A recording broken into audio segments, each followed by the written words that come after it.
한 방에 원스톱으로 솔루션을 만들어서 관리할 수 있으면 참 편하지 않을까 라는 관점의 솔루션을 만들고 있습니다.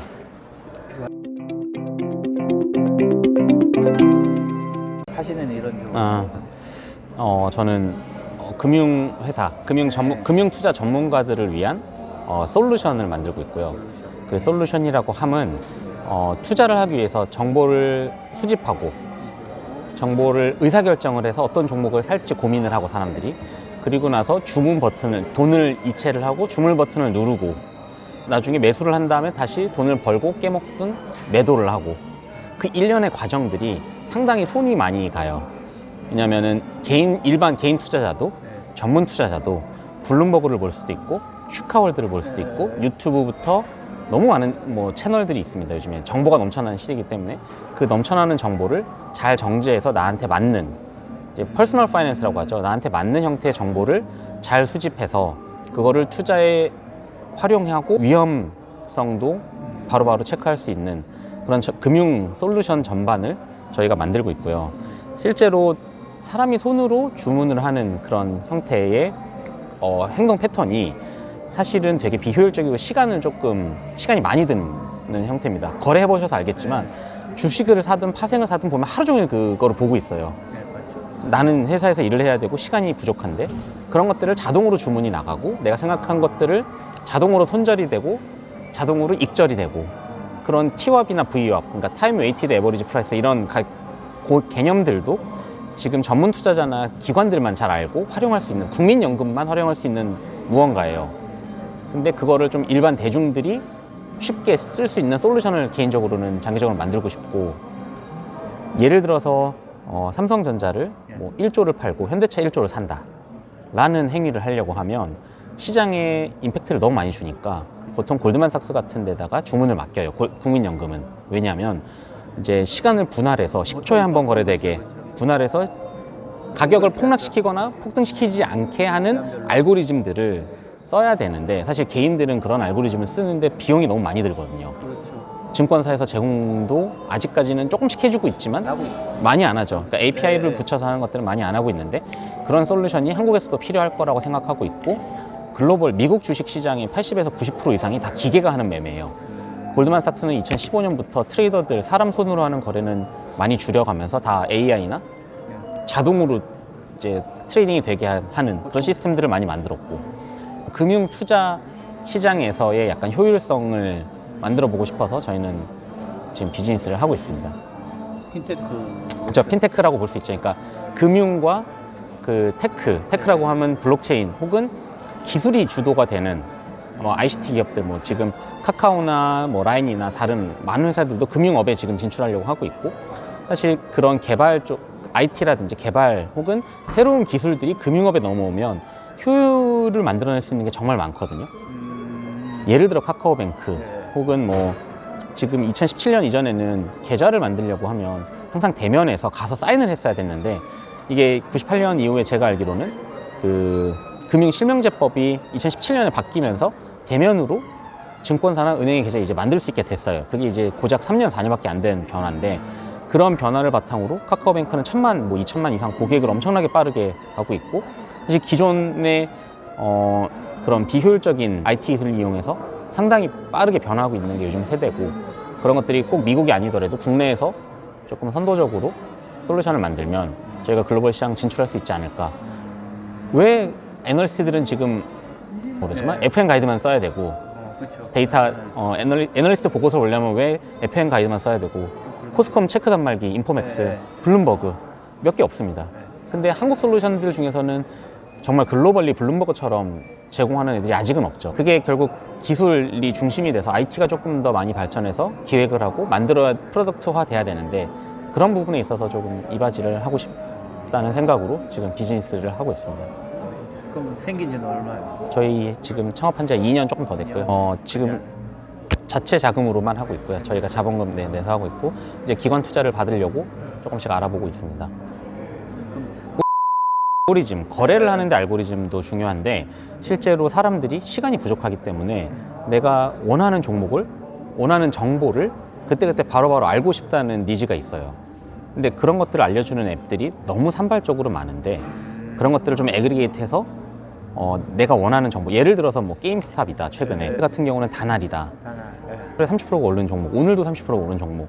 왜 그 종목이 핫한지, 어떤 그 백그라운드가 있는지, 펀더멘탈이 뭔지 그쵸. 이런 잘 것들을 사람 모르죠. 잘 모르죠. 이게 옵션 거래를 하다 보면 잘 아시겠지만 스트라이크 프라이스가 되게 많고 행사가가 되게 많고 만기가 엄청 많은 이런 매트릭스가 있는데 그 전체 포트폴리오를 봤을 때 튀는 종목을 잡아내는 게 돈을 그러니까 알파고 엣지가 있는 거거든요.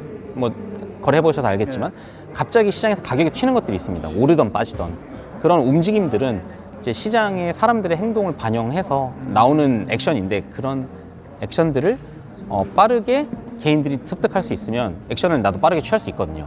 근데 그걸 또 하려면 계좌가 있어야 되고 돈이 들어가 있어야 되고 그래야 매수 빠르게. 버튼을 클릭을 해야 되고 그런 어떻게 보면은 정보 수집부터 주문, 체결, 네. 알고리즘 그리고 주식을 혹은 뭐 비트코인이든 암호화폐든 사고 파는 어떤 형태의 그런 일련의 과정들을 저희는 서포트해주는 어플리케이션을 만드는 게 그러니까 이제 일 옛날에 했던 뭐 증권사에서 자동 트레이더가 있잖아요. 맞아요. 네. 그 뭐 이렇게 시그널을 만들어서 맞아요. 시그널을 그런 만들어서 그렇게도 보통 사람들 많이 해보고 저 개인적으로도 몇 번 그렇게도 해봤는데 그쵸. 전문 투자자 아니고선 사실 거기까지 가기가 어렵죠. 가긴 어려운데 그래도 그게 네. 짜보기도 하잖아요. 그렇게 그쵸. 자기가 짜서 네. 짜서 예를 들어서 뭐 삼성전자가 뭐 8만 원 이상을 돌파하면 매수를 해달라.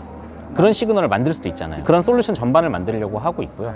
저희는 그 대부분 수학이나 금융공학을 전공한 사람들이 이런 모델링을 하고 회사에서 투자에 관련된 솔루션들을 만들고 있고요. 그러다 보니까 재밌는 연구들도 많이 하고 있어요. 지금 만들어낸 서비스는 없지만 저희는 일단은 은행들하고 네. 솔루션을 제공하는 거를 B2B 사업을 하는 게 첫 번째 목표로 가지고 있고요. 올해 내년엔 B2B를 해서 사업을 확장시키고 한 연매출 한 4, 500억 원 할 수 있을 것 같아요. 한 3, 4년 안에.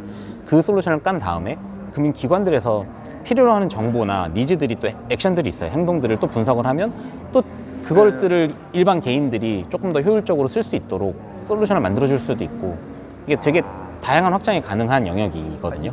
B2B로 시작을 하고 전문 솔루션을 만들어서 시장에서 레퍼런스 알리는 게 가장 처음 목표입니다. 이걸 기획을 한 계기가 어떻게 된 거예요? 금융위기가 2008년 금융위기 이후에 이런 생각이 조금씩 했던 것 같아요. 이제 금융 시스템이라는 게 참 결국 금융의 본질은 레버리지고 돈이 돌게 만들어줘야 되는 건데 그러려면은 시스템이 되게 잘 갖춰져 있어야 되거든요. 근데 한국에서 보면 저도 트레이딩을 많이 해봤지만 이제 증권사 HTS 혹은 제가 쓸 수 있는 솔루션들이 생각보다 많이 없어요. 자동으로 주문을 내거나 팔거나 사거나. 근데 수수료는 비싸고 수수료는 점점 낮아지고 있는데 조금 더 온라인에서 투자를 하고 사람들이 시간을 좀 절약할 수 있는 무언가를 만들어야겠다는 생각으로 2013년 정도에 창업을 처음 했던 것 같아요. 그래서 나왔던 개념이 그때 로보 어드바이저. 2013년에는 핀테크라는 단어가 없었어요, 한국에서. 2014년 후반부터 이제 애널리스트들이 그런 단어를 쓰기 시작했고, 핀테크를 붙여서 이제 시작을 했던 것 같은데, 결국은 핵심은 뭐냐면, 뭐 로보 어드바이저, 기계가 뭐 투자를 대신해 준대. 어떤 투자를 대신해 줄 건데? 어떻게 대신해 줄 건데?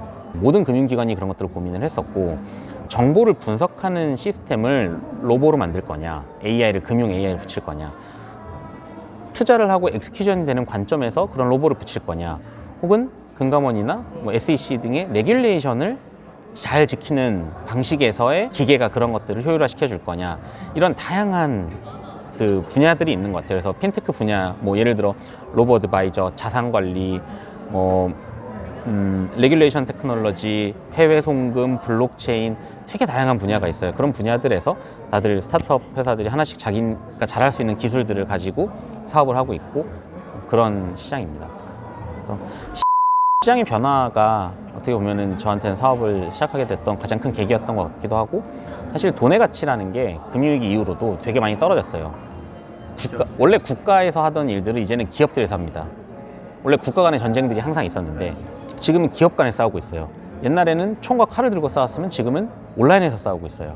화폐 전쟁도 마찬가지고 결국은 그 패권을 누가 가져갈 거냐에 대한 싸움인데, 지금은 국가보다 기업들이 훨씬 더 힘이 셉니다. 예를 들어 페이스북, 구글, 테슬라, 아마존, 그거는 국가 소유가 아니거든요. 네. 그런 업체들이 상당히 힘이 세지고 있고, 이 변화가 10년 사이에 제가 느낄 때는 너무 큰 기회, 새로운 기회들을 만들어내고 있는 것 같고, 사람들이 원하는 뭔가 서비스를 만들면 되게 효용들이 많이 올라가는 것들을 느껴서 비즈니스를 좀 하고 있는 것 같아요. 그럼 아직 당장에 솔루션 매출을 지금 영업하고 있고요. 아직 하고. 네, 하고 있고, 올해 한 매출 50억 정도는 할 수 있을 것 같고, 네, 영업이익 한 10억 정도 할 수 있을 것 같아요, 올해는. 네, 지금 창업 4년 차인데 이제 2018년 11월에 설립이 됐고, 이제 4년 차인 거죠. 지금 저희 한 30명 정도 인원 되고요. 금융을 분석하고, 금융 데이터, 거래 데이터, 오더북 데이터, 혹은 요즘에 ESG도 한창 화두인데, 결국 그런 데이터들을 잘 분석할 수 있는 연구원들이 저희는 가장 한국에서 많은 조직이에요. 그리고 증권사, 자산운용사에서 그런 분석 업무를 다 해본 친구들이기 때문에 이 분석하는 할 수 있는 능력들이 되게 시너지가 나서 저희가 은행권, 증권사들, 뭐 금융권들에게 되게 레퍼런스를 좋게 받으면서 사업을 할 수 있게 되고 있고요. 근데 금융과 IT가 간극이 상당히 넓어요. 제가 경험해 보니까 대화하는 방식이 다르고 사용하는 언어가 달라서 그래요. 서로 뭐 틀리고 다르고 이런 것들보다는 그 부분의 접점을 잘 만들어주면 정말 엄청난 솔루션을 만들 수 있거든요. 예를 들어 로빈후드 같은, 뭐 미국의 로빈후드 같은 증권사가 됐지만 결국 트레이딩 하던 사람들이 만든 회사거든요. 어떻게 하면 조금 더 트레이딩 관점에서 사람들한테 효용을 줄 수 있을까? 그러면 수수료를 없애보자.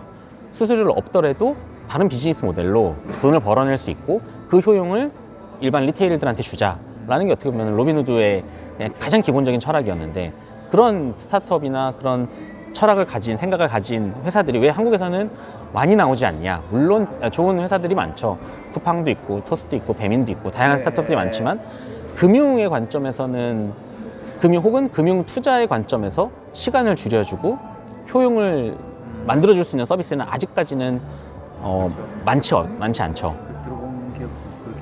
그럼 이것도 사람들이 뭘 원할 것이냐, 그런 것도 이제 그로스 해킹이라고 하기도 하고, 앱을 만들어서 A/B 테스트를 하고 어떤 데 사람들이 더 많이 몰리냐, 그렇죠. 막 그런 것들을 분석하는 게 저희 일이기도 하고요. 관심도가 어느 쪽이 더 많은가를 찾아야 되니까. 그렇죠. 모든 은행권들이 엑셀러레이팅 프로그램들을 진행을 하고 있고요. 거기서 저희도 이제 선정이 돼서 같이 협업하는 것들이 조금씩 있고, 뭐 지분 투자를 받은 건 아니지만, 네, 비즈니스를 만들어내면 거기서 같이 수익을 나눠 먹는 구조로 생각을 하고 있습니다. 시장이 무궁무진합니다. 네. 꼭 한국에서만 하는 게 아니라 또 글로벌로 할 수 있고, 이 글로벌로 한다는 거는 이제 또 최근에 기술이 4차 산업혁명이라는 얘기를 하지만 기술이 그래봐야 많지 않습니다. AI, 딥러닝, 그 다음에 뭐 AR, VR, 그 다음에 뭐 생체 인증, 뭐 여러 가지 몇 개, 혹은 블록체인. 지금 글로벌리 또 블록체인 시장이 너무 핫해졌죠. 이게 이념적으로 되게 사람들이 원하는 방향이거든요.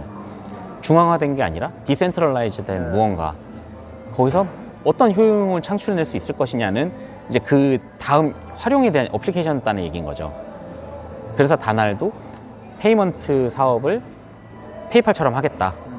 사람들이 비트코인을 넣어서 그걸로 커피를 사 먹고 자기네들 가맹점에서 이용을 해서 그냥 손쉽게, 그냥 신용카드 결제하는 것보다 더 쉽게 무언가를 만들어 보겠다 라는 생각을 가지고 지금 비즈니스를 하고 있는 거거든요.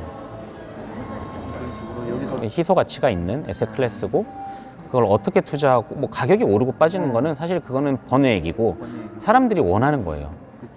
그리고 인플레이션 해칭을 하고 싶은 거예요. 돈의 가치가 떨어지는데 대체 자산으로 뭘 들고 있어야 되냐. 부동산도 있고 주식도 있고 뭐도 있는데 금도 있고 뭐 많은데 그 중에 하나의 어떤 대체 자산이 될 수 있다. 그리고 글로벌리 사람들이 정말 개발도상국가에서 은행 계좌 만들기 되게 어렵거든요. 그런 데들에서 많이 활용이 되고 있어요. 이미 실제로 온라인에서 지갑을 만들고 거기로 비트코인으로 전송을 받아서 그걸로 생활을 할 수 있는. 그러면 국가에서 그걸 지원하게 되면 CDBC라고 하는 센트럴뱅크 디지털 커런시가 또 지금 화두가 되고 있는데, 그걸 중국에서도 하겠다, 바하마에서도 하겠다, 한국에서도 지금 한국은행이 또 연구하고 있고요. 뭐 그런 차원이라고 보시면 될 것 같아요. 아직은 딱 와닿긴 않는데. 그렇죠. 와닿진 않죠. 왜냐하면 그거를 상용화해서 서비스를 만들어 본 사람이 없으니까. 아직 우리 서비스를 단적인 얘기를 하나 들어줄게요. 외국에 있는 사람이 한국에 와서 돈을 쓰려고 하면 미국인이 한국에 와서 한국 계좌를 만들진 않잖아요. 신용카드를 보통 쓰죠. 네. 근데 신용카드를 만들 수는 없잖아요, 자기가. 그러니까 현금을 쓰잖아요. 연금을 쓰고 환전을 해서 현금을 쓰죠. 환전하는데 보통 1%에서 2% 정도 수수료가 들죠. 그리고 다시 미국으로 돌아가서 또 환전하는데 1%, 2% 수수료가 들죠. 남는 돈이 있다면. 그런 것들을 편의성 있게 바꿔줄 수 있는 게 어떻게 보면 디지털 자산이라는 시장이에요. 내가 미국에서 만든 디지털 자산 지갑이 있고 그걸 한국에 와서 그냥 그 지갑 동일하게 네. 거기서 결제가 돼요. 부산에 어떤 가면 순대국밥집에 가서 순대국밥을 먹는데 비트코인으로 결제가 돼. 그러면 나는 환전할 필요도 없고 이 캐시를 들고 다닐 필요도 없고 수수료도 낮아질 수 있고 그런 솔루션이 갖춰져 있으면 그런 쉽게 어떻게 보면은 자산의 이체가 가능한 거고 그거를 부산 블록체인 특구에서 시범적으로 만들어 보고 있어요. 뭐 동백전이라는 것도 있고 그러니까 지역 화폐라는 것도 나오고 지역 있고 화폐를 좀 많이 있고 국가에서도 만들고 있고 그런 화폐들이 글로벌리 다양한 효용을 만들어낼 수 있는 게 블록체인 기술이고 그게 금융에 활용되면 또 핀테크라고 연결될 수 있는 거고 결제에 활용될 건지 송금에 활용될 건지 투자에 활용될 건지 너무 다양한 분야에 있기 때문에 가장 손쉽고 이해가 쉬운 게 결제잖아요. 결제죠. 사람이 밥을 먹고 살아야 되니까 그러니까 그 비트코인으로 내가 밥을 사 먹을 수 있어 라고 한다면 또 하나의 효용이 만들어질 수 있는 거죠. 그러니까 부동산을 샀어. 근데 부동산 담보로 대출을 받을 수 있지만 그 부동산 가격이 올린다고 그걸로 결제를 할 수 있지는 않잖아요. 그렇죠. 자산이니까. 자산이니까. 캐시가 묶이니까 현금 아닌데 그 양쪽을 동시에 해줄 수 있는 게 어떻게 보면 비트코인이 해줄 수 있는 역할이기도 한 거죠. 지금 시대에서 상황들이 원하는 어떻게 보면 비트코인 결제로 사람 페이팔도 그렇고 생각을 하는 것 같고 결제사들이 어떻게 보면 좀 위협을 느낄 수도 있죠. 금융을 잘 모르지만 IT에 강하고 고객이 리테일이 원하는 거를 알고 그 리테일 고객이 있고 그 사람들이 자체적으로 인사이트를 만들어서 금융을 바꾸면 이거는 정말 되게 무서울 수 있는 얘기인 거죠. 기존 시스템들이 계속 변해가고 시대가 변하다 보니까. 그래서 뭐 이런 회사들도 이제 생기는 거죠. 그쵸, 그쵸. 저희 같은 회사도 생기는 거고. 스타트업이 정말 많아요. 막 수백 개, 수천 개 됩니다. 각자 풀고 싶어 하는 문제가 다 다르게. 다들 다르죠. 근데 그걸 풀어낼 수 있는 사람이 혹은 이해관계를 잘 맞출 수 있는 사람이 살아남아서 그 문제를 풀어나가겠죠. 그게 지금 토스이자 뭐 뱅크샐러드일 수도 있고 쿠팡일 수도 있고 뭐 마켓 걸리고 다양한 배달의 민족 그거는 이미 우리가 많이 알고 있는, 거고. 네네. 저희가 하고 있는 거는 단말기는 뭐냐면 사실 증권사나 은행에서 뭐 잘 아시겠지만 ELS나 DLS 같은 좀 복잡한 예. 파생 금융 상품들에 대한 평가 엔진, 가격 평가 엔진 혹은 그걸 운용할 수 있는 그러니까 금융공학적인 지식들 그런 것들이 시스템으로 좀 덜 돼 있어요. 전문 지식 갖고 있는 사람들이 그걸 만들지 만들고 회사에 내재화되진 않고 있고요. 많이. 그러다 보니까 그런 가치평가 솔루션, 위험관리 솔루션들을 저희가 스탠다드를 만들어서 은행이나 증권사에 좀 제공해주는 비즈니스를 지금 하고 있고요. 블랙록의 알라딘 같은 서비스 혹은 뭐 되게 좋은 서비스들이 많죠. 해외에는.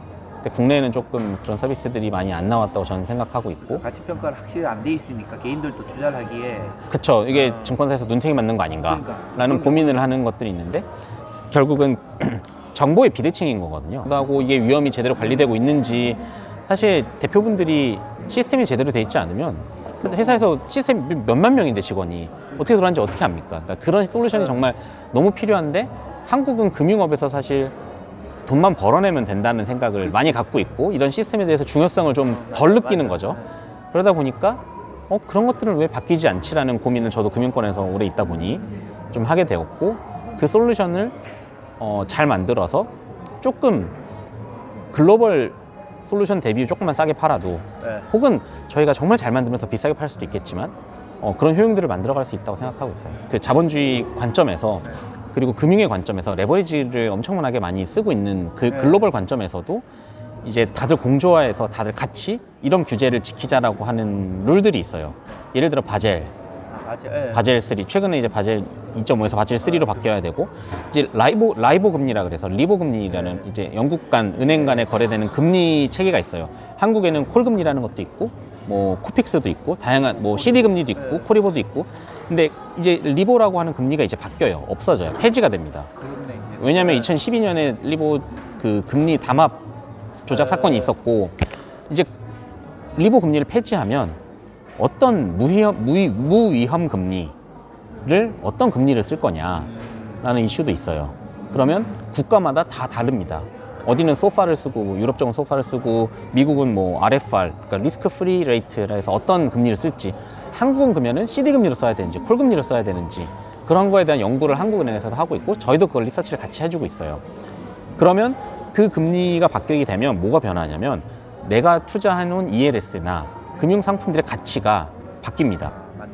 1,000만 원이었던 게 1,100만 원으로 평가될 수도 있고 900만 원으로 평가될 수 있어요. 분모에 나누는 금리가 바뀌는 거니까 그런 유형관리 체계를 글로벌에서 다 이제 만들려고 같이 얘기를 하고 있고 그것도 한국에서도 도입을 해서 모든 은행, 증권사, 지주회사들을 또 다 접목을 시켜야 됩니다. 그거는 금감원이나 이제 국가 규제에서 또 같이 글로벌 규제가 있는 거다 보니 그런 솔루션도 필요해요. 그냥 한 방에 원스톱으로 솔루션을 만들어서 관리할 수 있으면 참 편하지 않을까 라는 관점의 솔루션을 만들고 있습니다.